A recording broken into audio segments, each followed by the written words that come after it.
Entreprendre, certes, mais entreprendre au féminin, y a-t-il une question?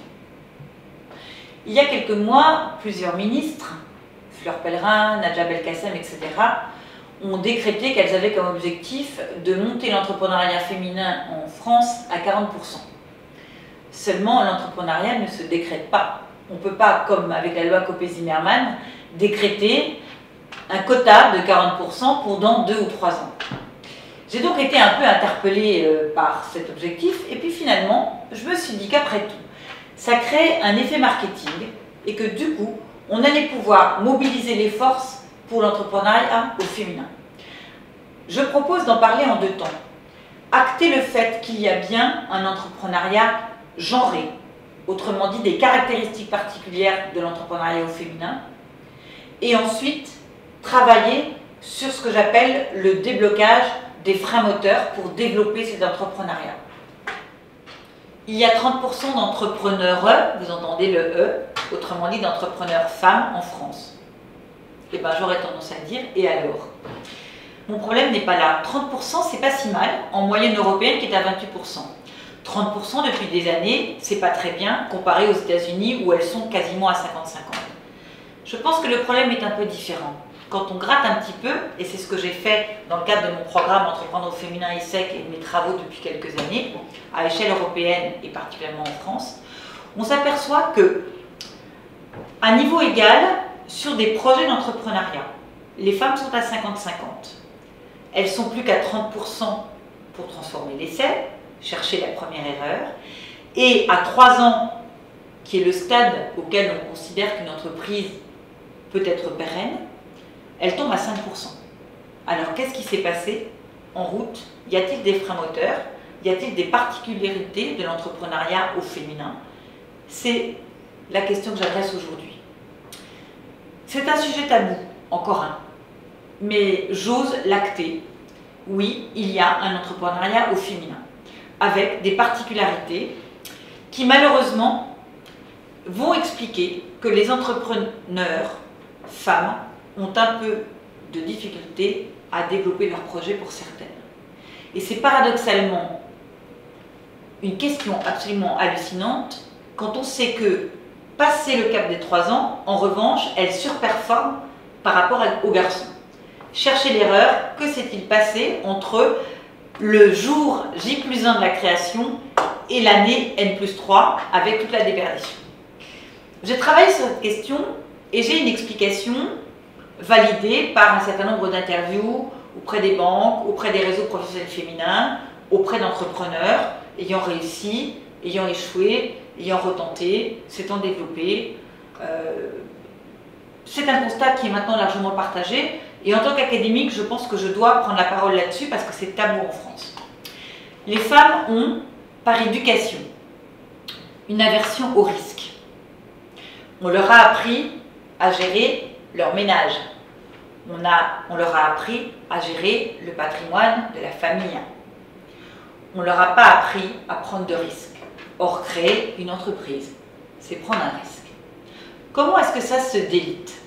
Ça se délite de cette manière-là.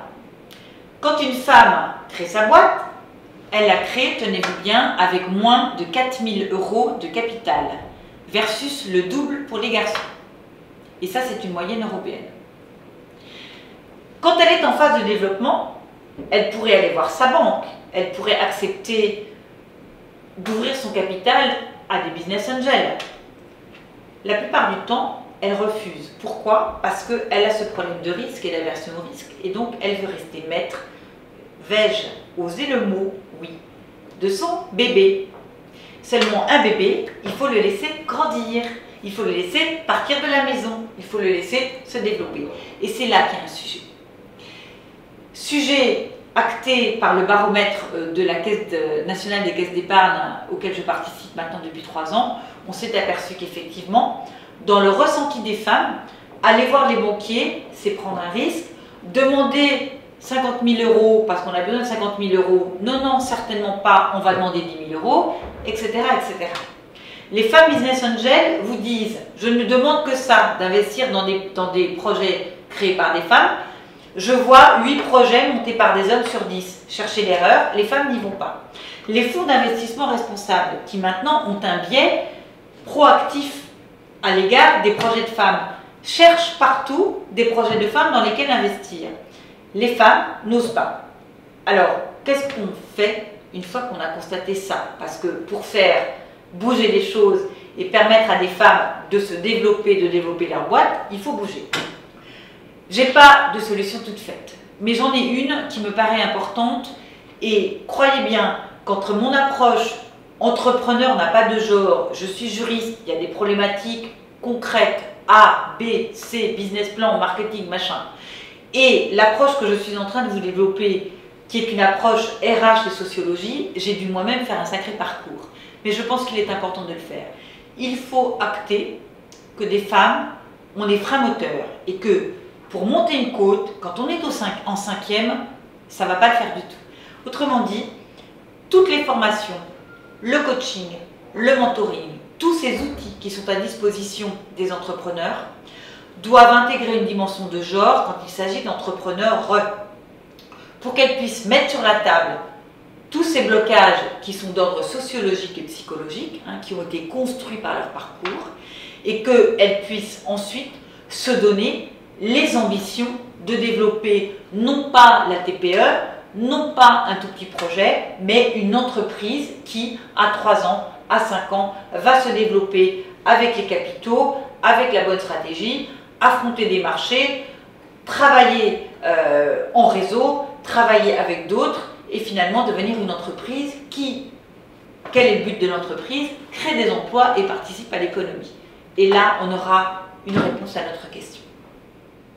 Quelle conclusion à ce sujet atypique de l'entrepreneuriat au féminin qui acte le fait qu'il y a une gender approach qu'il est préférable de mettre sur la table que de nier et de laisser tabou pour pouvoir développer l'entrepreneuriat au féminin dans de bonnes conditions en France? 2 éléments qui me semblent importants. Plusieurs académiques et réseaux professionnels ont travaillé sur les moteurs de l'ambition féminine sur l'entrepreneuriat. Il y a 2 particularités qui me semblent intéressantes. Contrairement à la majorité des hommes, les moteurs principaux pour créer l'entreprise chez les femmes, c'est faire un projet intéressant, c'est créer sa seconde vie, avoir davantage d'autonomie, et parfois, ça ne vous étonnera pas, avoir la capacité d'articuler plus facilement ma vie personnelle et ma vie professionnelle quand j'ai des enfants. Chez les hommes, les moteurs sont plus classiques, même s'ils sont tout à fait de bonne valeur, mais c'est l'ambition, c'est être dans un projet dynamique, et puis c'est aussi gagner de l'argent. J'évoquais dans mon propos la question de la risk aversion des femmes, qui se traduit par un rapport à l'argent un peu particulier. Revenons à cette question de l'argent. Oui, elles ont un rapport ambivalent à l'argent, elles sont peut-être plus marquées que les hommes par notre civilisation judéo-chrétienne, où l'argent, c'est mal. Mais si l'argent, c'est mal, et gagner de l'argent, ça pose un problème, il ne faut pas être entrepreneur. Être entrepreneur, c'est se projeter dans un projet qui a de la valeur, qui va bouger, qui va faire bouger l'économie, qui va être innovant et qui va permettre de gagner de l'argent, and so what. Deuxième propos rapide. Il y a tout un tas de réseaux, tout un tas d'initiatives extrêmement intéressantes menées en France, plus des textes dans tous les sens, plus des aides dans tous les sens sur l'entrepreneuriat au féminin. Si on n'arrive pas à monter le niveau des 30% et surtout parmi ces 30% à donner de l'ampleur et créer des ETI chez les femmes, c'est qu'on n'a pas taclé les bonnes questions. Une initiative intéressante à laquelle je participe, c'est le site de la PCE Elles Entreprennent, qui est un site qui permet d'articuler sur un guichet unique toutes les initiatives qui existent, de manière à ce qu'une femme qui a un projet d'entreprise soit, avec un seul clic, en capacité d'identifier qui peut l'aider pour trouver un mentor, dans quel réseau elle peut aller, quelle formation peut-elle suivre, quel banquier va l'accompagner, et peut-être que là, on a notre réponse.